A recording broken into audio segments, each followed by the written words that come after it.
Hi everyone, it's Cal. I hope you're doing well.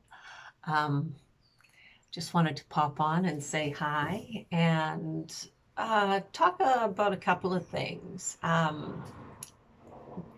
Number one, there's been a sort of I've had a little bit of a setback, and this is because of the body not gyrating like it should. Now, all of our emotions that we're experiencing every day, they live in our body. This is what is fueling us. Emotions fuel us. That's energy in motion, and that is what's fueling us. And this energy in motion is refining us.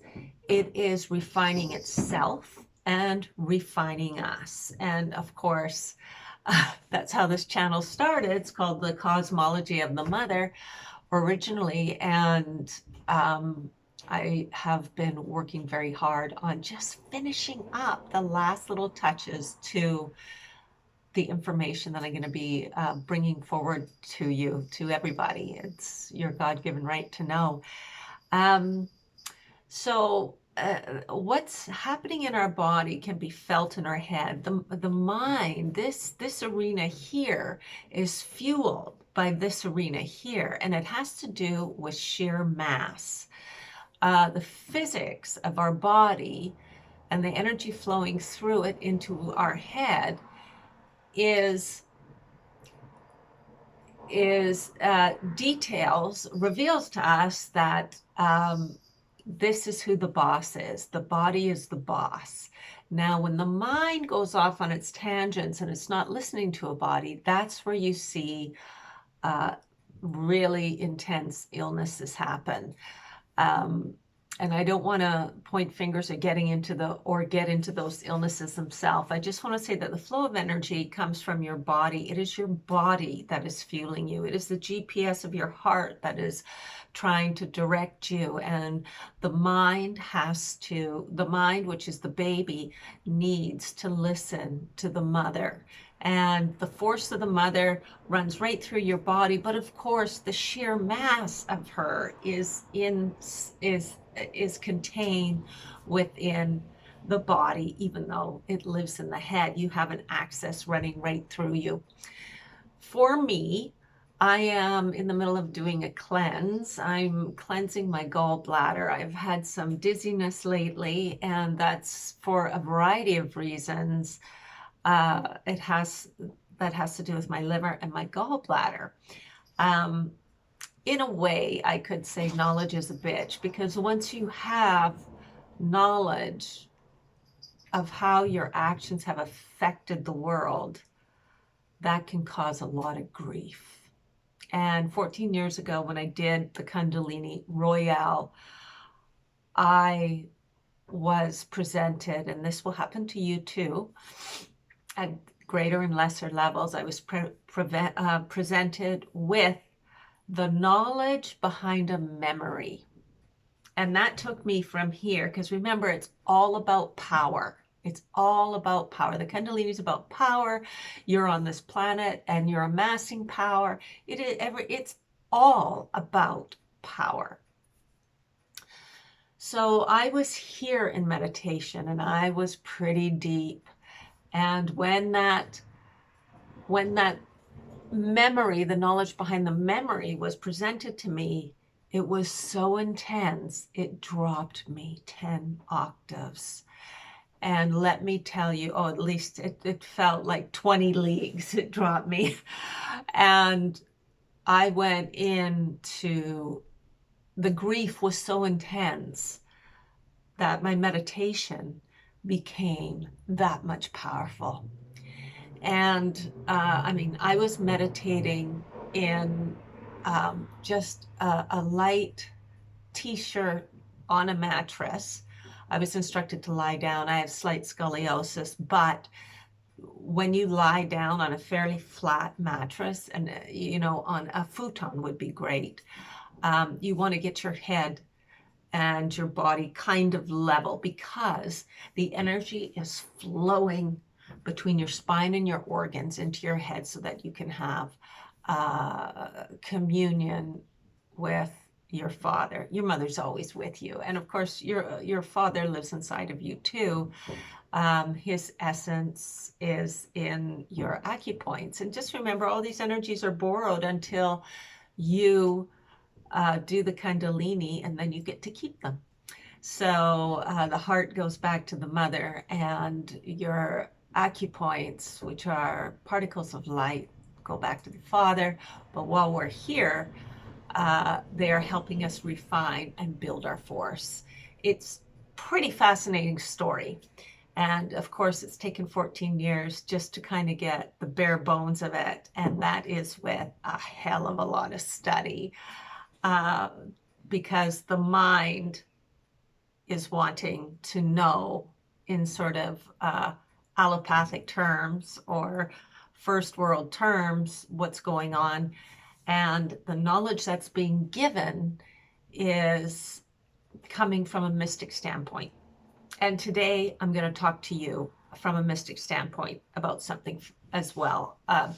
But I'm going to talk a little bit from a kind of allopathic standpoint right now.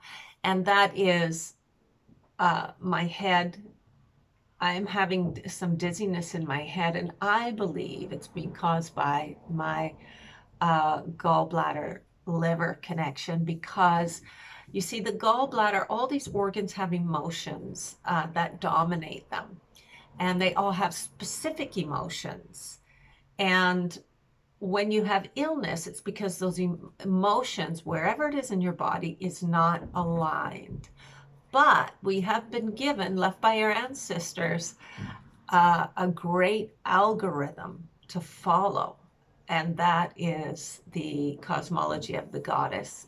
Our ancestors left us the zodiac, and there are 2 zodiacs. And I will get into this later, just finishing it up. I know it's taken me a really long time, but I had to be sure. And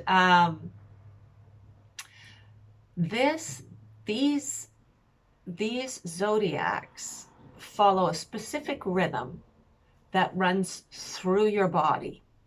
And that's because you have an ecliptic belt too, and your body is made of planets as well.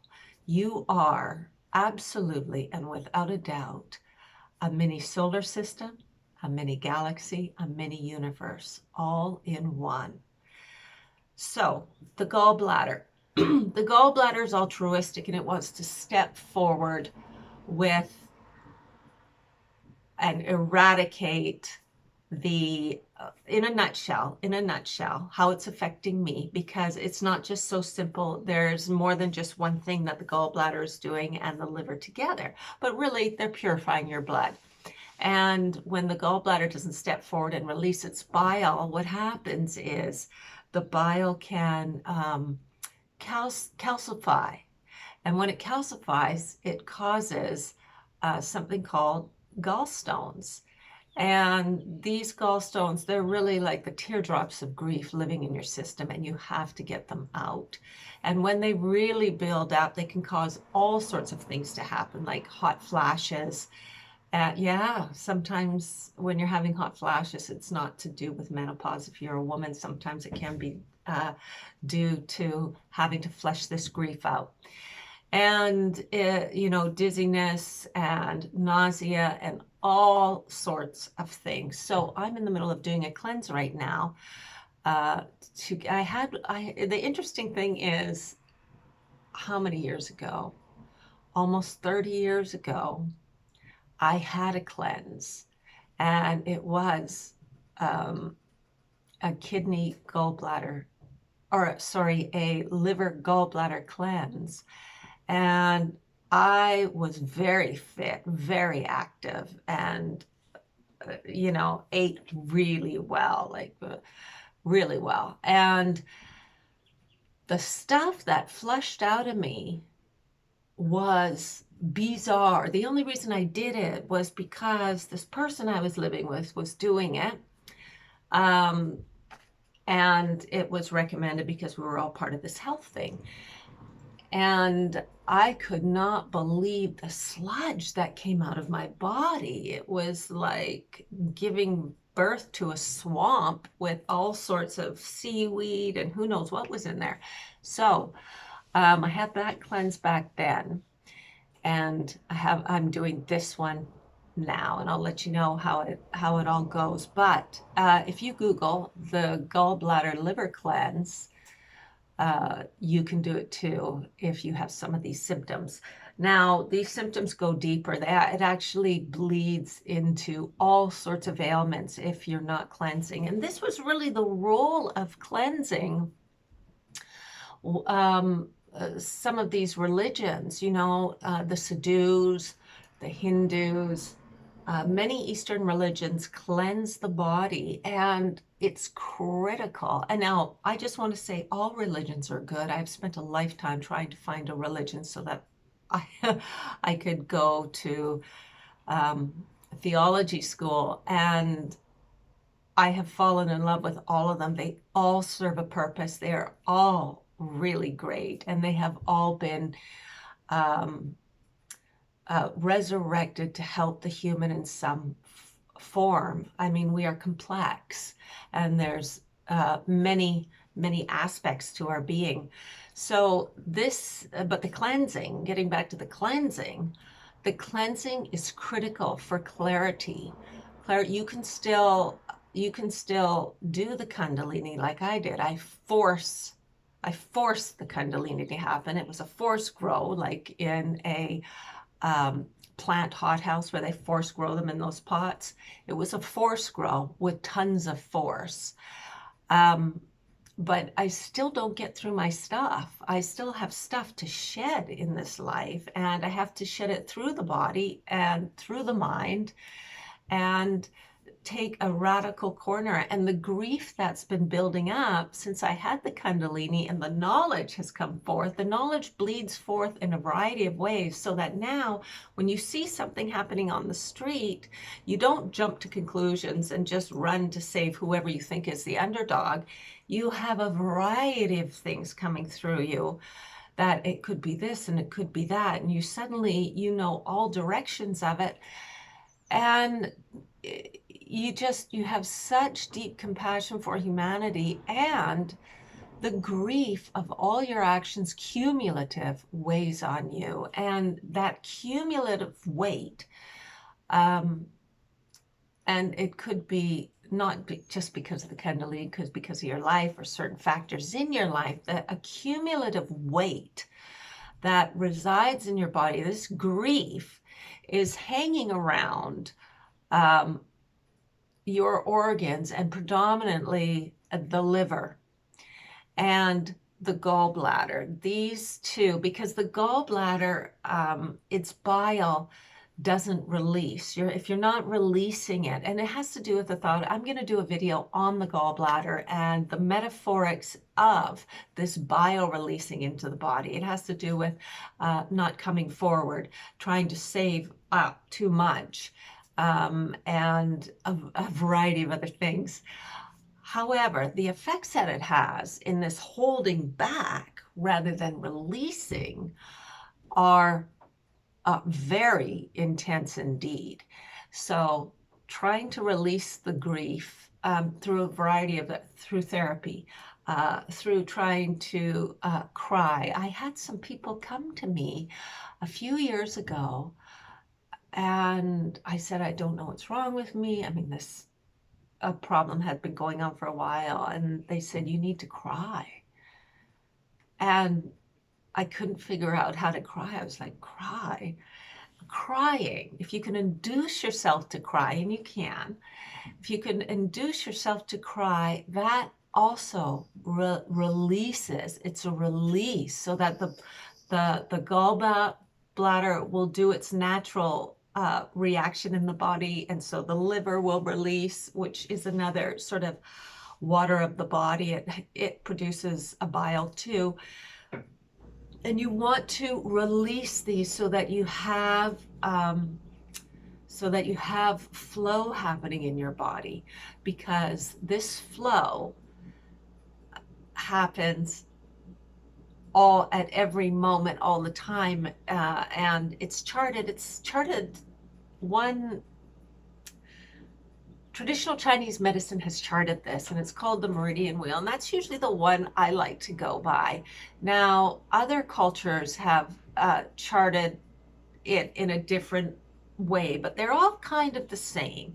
I like ancient Chinese medicine because they are kind of exact. And I've charted this with myself through feelings and waking up in the night and looking at the charts for many, many years. And traditional Chinese medicine is pretty fantastic. Of course, I like the Ayurvedic medicine as well. I particularly like the Chinese medicine because how intensely they have charted.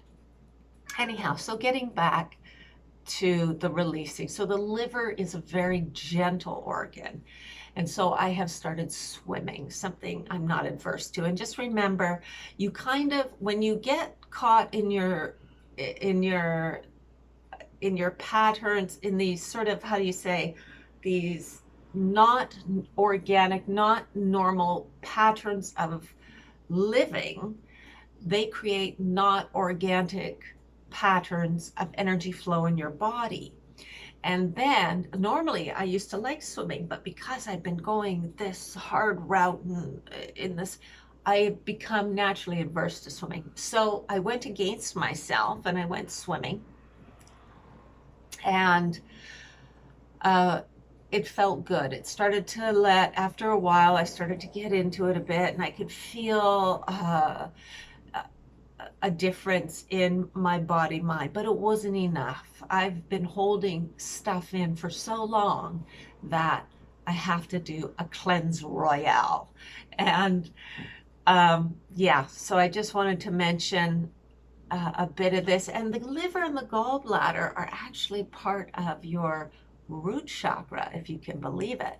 The liver and the gallbladder, they actually work together to build muscle in the body and make you strong, and a variety of other things. And of course, they're connected to all the other organs. And I will talk about this in detail, and I will label the video accordingly. This is just a little quickie check-in. And so understanding the emotions that the organs have, and being able to feel your own body, and then knowing how to align yourself through emotional regulation. You want to get out of any kind of dysregulation. You want to get into regulation, and to be able to use a pattern, the patterns of the archetypes, where each organ carries an archetypal behavior. And that can help us sort of bring ourselves into alignment, because we're not all doctors, but we can listen to our bodies, and we can apply these emotions to our organs. We can actually do exercises that induces that emotion, right? Swimming induces flow, and that's exactly why I went swimming. The liver loves swimming, the gallbladder loves it too, because these two organs produce the water in the body, so they naturally love the movement, the free movement of water. They also like the free movement of dance. So that's another way to help soothe them. And so you can induce the organs through activities, you can cleanse them, and you can also use your mind to think more in alignment with the organs. So in terms of the liver, being gentle, being forgiving, and that just doesn't mean being gentle and forgiving to others. That means being gentle and forgiving to yourself.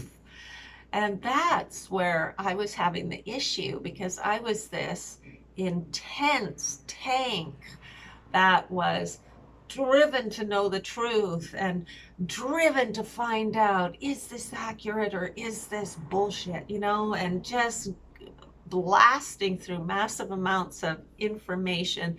But that over 14 years, that intensity, especially when you're raising a child and working a full-time job, wears on you, and it plays havoc on your body. So and yeah, so understanding all these things, all these components, these, and how thoughts, words, and actions can actually create health and well-being is critical, because as we do in the outside world, so it is registered on the inner world.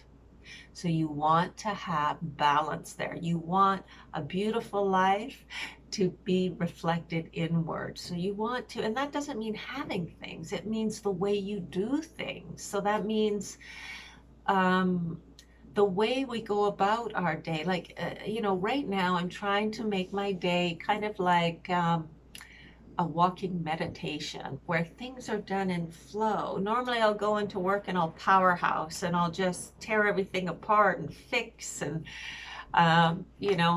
this spreadsheet doesn't work, we're making it like this, and whatever it is. Now I'm just tweaking things and I'm walking into work and I'm trying to have a cup of tea rather than chucking, a couple coffees back, and trying to really slow down.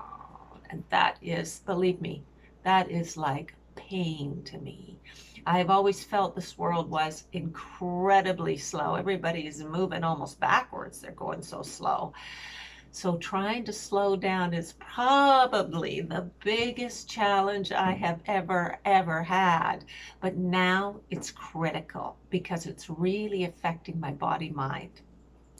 So trying to take things at ease and trying to move through the day and stop when I'm feeling agitated about something to do with myself or to do with others, or trying to fix something, just stopping and then backing up, trying to recognize its beauty and that it's already okay and everything is fine and this is how the world develops, and then moving on and letting go.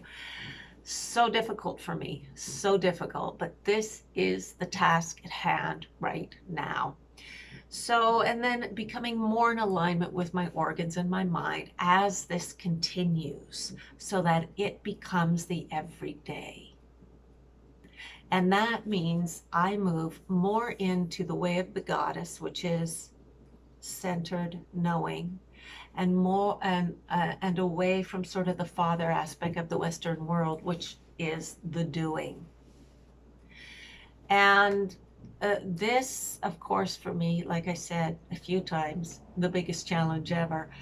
But this is what's happening right now. So here I was charging away to do something, and then all of a sudden this illness started cropping up, and it's happening in my head. So it's kind of important, but it's also happening in my body too.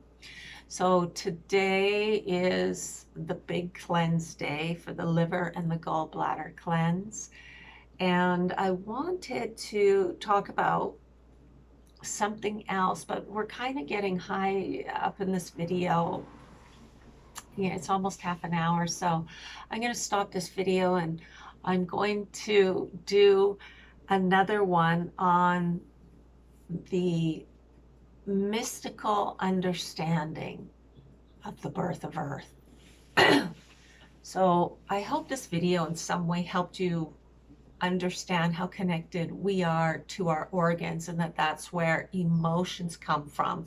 That's why we all sort of have the same toolkit of emotions. We all know anger, we all know grief, we all know joy, happiness.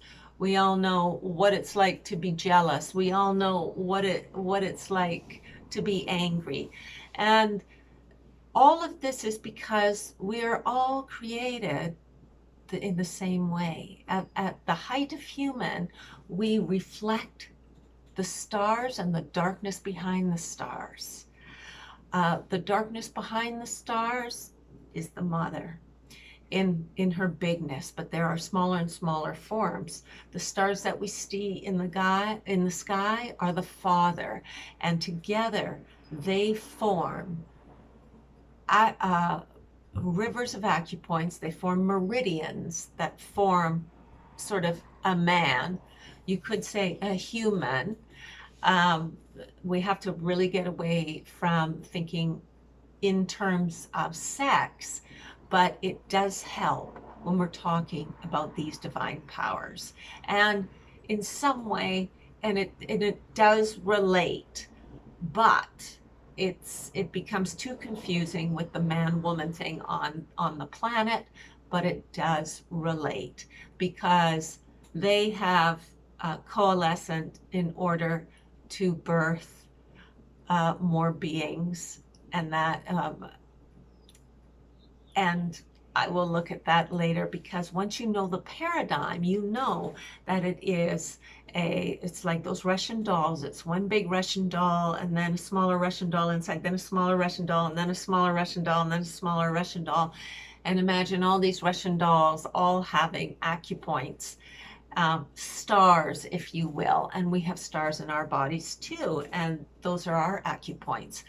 So understanding the emotional nature of our being and how it feeds us, but also how it hurts us and what we can do about it when it hurts us, are really what we're heading into next. Because when it comes to the law of attraction, at some point you will realize after you're attracting all this stuff to you that it's not making you happy. It's not really what you want. What you really want is your own sovereignty, and that means being able to control the processes inside your body mind, and that is true power. So understanding the emotional nature of our being, which really in the first world is being pushed aside for so many years, but now it's coming out with a lot of somatic practices that we see happening around the world.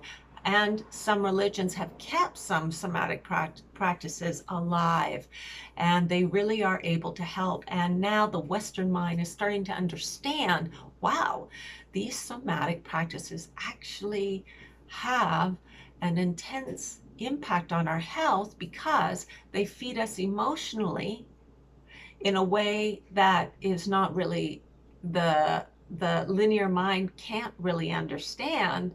And they feed us in a health way because they bring that mind at a bay. They bring that mind into some kind of balance that has a residual effect on the body. So the mind and the body, they coexist together. It's the mind that's causing the problem. If we just follow the body and where it's leading us and relax and listen to what it's telling us, we can have more serendipitous lives. And right now, I'm on the path to get there, because it is cleansing out. I mean, when you are met with a very traumatic memory, it's something that you relive and relive and relive. How could I have done things wrong? Oh, I feel so terrible about that. Oh, I'm such a bad person. Oh, this, oh, that. And that kind of inner dialogue builds up so much grief in the body that it is bound to take its course and begin to affect other organs. And this is where, when you reach situations like this, before it goes into disease, it is a good time to stop and cleanse. So cleansing the body is something that is worthwhile doing. But of course, we can cleanse through our words too. We can cleanse through our thinking. We can cleanse through activities of doing. We don't actually have to do the internal cleanse that I'm about to do, but I have had good luck with it. And I think any kind of cleansing is great. You find out what works best for you and you give it a go. So that's where I am right now. Now, thank you. I hope you got for watching this video. I hope you got some understanding out of it. I'm going to let you go now, but I hope that this in some way can serve you, and I hope to see you soon. Okay, bye for now.